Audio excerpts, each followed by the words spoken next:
இருந்து எந்த விலங்கினமும் என்னுடைய பசியை போக்குவதற்கு என்னுடைய மலையில் எந்த விலங்கினமும் கிடைக்கவில்லை. அப்படி கிடைச்ச ஒரு உடும்பு தான், அப்படி கிடைத்த ஒரு விலங்கு தான் பார்த்தீங்கன்னு சொன்னா இந்த உடும்பு. இது அவ்வளோ கஷ்டப்பட்டு பிடிச்சுதான் நான் என்னது இங்க கொண்டு வந்தேன். காடு மலை முள்ளு அப்படின்னு பார்க்காம இதை தூக்கி என்னுடைய தோல்ல போட்டு நான் கடந்து வந்த பாதையை சொல்லணும்னா எனக்கு என்னுடைய உடல் முழுவதும் மனமும் சரி என்னுடைய உடலும் சரி சோர்ந்து போய்விட்டது. அந்த அளவுக்கு கஷ்டப்பட்டு தான் நான் இந்த உடும்பை பிடிச்சிட்டு வந்திருக்கேன். இதை நான் இதை கீழே விட்டேன்னு சொன்னா அந்த உடும்பு ஒரு இடத்துல நிற்குமா? விட்ட இடத்துல அதனுடைய உயிரை காப்பாற்றிக் கொள்வதற்காக இந்த இடத்த விட்டு அது போயிடும். அதனால பார்த்தீங்கன்னு சொன்னா உடும்பை என்னுடைய மடியிலேயே நான் வைத்துக் கொள்கிறேன் அப்படின்னு சொல்லி அவர் சொல்றாரு.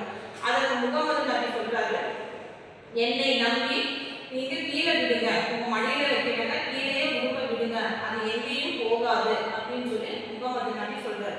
முகமது நபியினுடைய வார்த்தையை நம்பி அந்த வேடன் என்ன பண்றான்னா அந்த உடுப்பை கீழே விடுறாரு. சரியா? சுத்தி இருக்கிற சீடர்கள் முகமது நபிக்கு முன்னாடியே அந்த உடுப்பை கீழே விடுறாரு. விட்ட வேடத்துல அந்த உடுப்பு பார்த்தீங்கன்னு சொன்னா நம்மெல்லாம் மனிதர்கள் யாராவது ஒரு உன்னதமான சான்றோர்கள் பெரியவர்களை பார்த்தா இதுக்கு முன்னாடியே நம்ம பார்த்துக்கணும்னு சொன்னா அவங்க அடுத்த டைம் பார்க்குறப்ப என்னது அல்லது இயல்பாகவே நம்ம பார்க்குறப்ப பார்த்தீங்கன்னா சட்டம் கையெழுத்து முடியும். அதே மாதிரி அந்த உடும்பு பார்த்தீங்கன்னா விட்ட வேடத்துல அந்த முகமதுடைய நபியினுடைய முகத்தை பார்த்த உடனே தன்னுடைய தலையும் பின்னாடி இருக்கிற வாழையும் தூக்கிய வண்ணம் நம்ம எப்படி கையில வணக்கம் சொல்லுவோமோ அது மாதிரி அது தலையும் வாழையும் தூக்கி வணக்கம் சொல்ற மாதிரி சொல்லுது. சொல்லிட்டு பார்த்தீங்கன்னு சொன்னா அந்த இடத்துல அவர் கேட்கிறாரு, நான் யார் என்பதை இந்த உலகத்துக்கு நீ யாரை முழு முதல் கடவுளாக நீ யாரை வணங்குற அப்படின்னு அந்த முகமது நபி அந்த உடும்புகிட்ட பேசுறாரு. சரியா? நீ யாரை இந்த உலகத்துல முழு கடவுளாக ஏற்றுக்கொண்டு வணங்குறா, என்னுடைய மனசுல யார் கடவுளாக இருக்காரு அப்படின்னு அவர் கேட்கிறாரு. அதுக்கு முகமது நபி கேட்ட அந்த வார்த்தைக்கு அந்த உடும்பு பேசுது, அதாவது இந்த உலகத்திற்காக அவதரித்தவர் விண்ணுலகத்திலே அவதரித்து மண்ணுலகத்திலே சிம்மாசனம் விட்டு மக்களுக்கு நல்லது செய்வதற்காக இஸ்லாமிய சமயத்தில் தோன்றிய கடைசி தூதர் கடைசி சீடனாக தான் முகமது நபி அப்படிங்கிறவர் இந்த உலகத்தில் அவதரித்தவர்.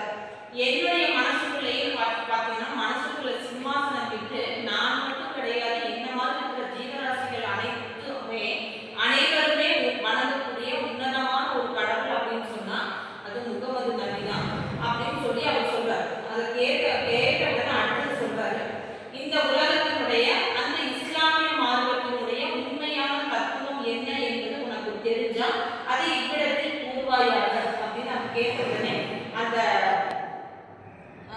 உடுப்பு பேச ஆரம்பிக்குது. என்ன பேச ஆரம்பிக்குன்னா இஸ்லாமிய சமயத்தில் தோன்றிய கடைசி தூதர் முகமது நபி, அது மட்டும் கிடையாது, அந்த இஸ்லாமிய சமயத்தில் இருக்கிற தீன் அப்படிங்கிற அந்த மார்க்கத்தை யார் முழுமையாக கற்றுக்கொண்டு அது வாழ்க்கையை வழிநடத்தி கொண்டு போய் டெய்லி அந்த மந்திரத்தை தினமும் உச்சரித்து கொண்டு வருகின்றவர்களுக்கு அதை என்ன சொல்லணும்னா கலிமா அப்படிங்கிற மந்திரம். அந்த மந்திரத்தை யார் உச்சரித்து தன்னுடைய வாழ்நாளில் கொண்டு போறாங்களோ அவங்களுடைய வாழ்நாளில் எல்லா விதமான விஷயத்தில் சொர்க்கத்தை அடைவார்கள். இல்லைன்னு சொல்லி அதை உதாசனப்படுத்தி கொண்டு சென்றால் நரகத்தை அடைவார்கள். இதுதான் அந்த கலிமா அப்படிங்கிற மந்திரத்தினுடைய உன்னத தன்மை. இதை அப்படியே ஏற்றுக்கொள்பவர்கள் வாழ்க்கையில் சிறப்பான ஒரு நிலையை அடைவார்கள் அப்படின்னு சொல்லி முன்னாடி அந்த சீடர்கள் சொன்ன அதே கருத்தை யார் சொல்றாரு? அந்த உடும்பும் பேசும். சரியா? அப்போ மனசுக்குள்ள அங்க நின்றுட்டு இருந்த அந்த வேடனுடைய மனம் ஒரு நிமிடம் யோசிக்கிறார், இந்த உடும்புக்கும் இந்த சீடர்களுக்கும் எந்த சம்மந்தமும் இல்லை. இது பேசுறதுக்கு முன்னாடியே அவர் பேசியாச்சு. அதே விஷயத்தை ஒரு மனிதராக இருந்து கற்றுக்கொள்வது என்பது பெரிய விஷயம் கிடையாது. கூடவே இருக்கிற சீடர்கள் அந்த கற்றுக் சொல்றது பெரிய விஷயம் கிடையாது. ஆனா ஒரு காட்டுக்குள்ள இருக்கிற ஒரு உடும்பு அந்த மந்திரத்தை இவ்வளவு அழகா தெளிவா அதனுடைய கருத்தை இங்க புரிய வச்ச விஷயத்துல அவருடைய மனம் அப்படியே மாறிவிடுது. அப்பதான் அவர் சொல்றாரு, நான் தான் உங்களை தவறாக புரிந்து கொண்டேன், உங்களுடைய உன்னதமான தன்மை என்ன என்பது உங்களுடைய சிறப்பு என்ன எனக்கு தெரியாம போயிடுச்சு, இந்த உடும்புக்கு தெரிஞ்ச அளவுக்கு கூட எனக்கு தெரியாம போயிடுச்சு அப்படின்னு சொல்லி முகமது நபியினுடைய காலில் விழுந்து வணங்கி மன்னிப்பு கேட்கிறாரு. அப்போ முகமது நபி சொல்றாரு, எந்த ஒரு விஷயத்தையுமே எதை சிறப்பாக நம்ம ஏற்றுக்கொண்டோமோ அது வாழ்க்கையில் நல்லதா நடக்கும். என்னை பொறுத்த வரைக்கும் இந்த உலகத்துல யாருமே எனக்கு பாரபட்சமே கிடையாது அப்படிங்கிற மாதிரி அவர் சொல்லிட்டு அப்போ அவ வேடம் சொல்ற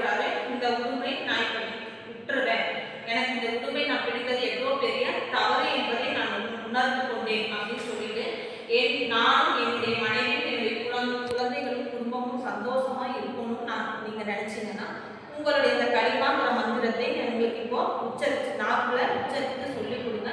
நான் வாழ்நாள்ல கடைபிடித்து வாழ்க்கையில சந்தோஷத்தை நான் அனுபவிக்கணும், என்னுடைய குடும்பம் சிறப்பாக இருக்கணும் அப்படின்னு சொல்லி அவர் சொல்றாரு. உடனே அந்த மந்திரத்தை முகமது நபி வேடனுக்கு எடுத்து சொல்றாரு. அதே சமயம் பக்கத்தில் இருந்த அந்த உடும்பிடம் மன்னிப்பு கேட்டு அந்த உடும்பு அந்த இடத்துல என்னது விட்டுறாரு, மன்னிப்பு கேட்டு விட்டுறாரு. அப்போ அந்த உடும்பு அந்த முகமது நபியை பார்த்து வணங்கி, அதாவது கடவுளை பார்த்து நம்ம எப்படி வணங்கணுமோ அது மாதிரி முகமது நபியை பார்த்து வணங்கி விட்டு அவர் முகமது நபி சொல்றாரு, நீ உன்னுடைய இனத்தாருடன் உன்னுடைய காட்டுக்குள்ள செஞ்சு நீ சந்தோஷமாக வாழ்க்கையை நடத்த அப்படின்னு சொல்லி அவர் அனுப்பிச்சு விடுறாரு. அதுக்கப்புறம் பார்த்தீங்கன்னு சொன்னா முகமது நபி இவருக்கு மந்திரத்தை எடுத்து சொல்லி அந்த இடத்துக்கு வேடனும் மனம் மாறி ஒரு மன நிம்மதியோடு அந்த மந்திரத்தை கற்றுக்கொண்டு முகமது நபியை வணங்கி விடை பெற்று செல்கிறார். இந்த உடும்பு பேசிய படலம் என்பது என்னுடைய கதை அமைப்பு முறை இதுதான். இது விஷயம் சின்னதாக இருந்தாலும் அது மனிதர்களுக்கு எவ்வளோ விஷயம் நமக்கு தெரியல அப்படிங்கிறதுக்கும்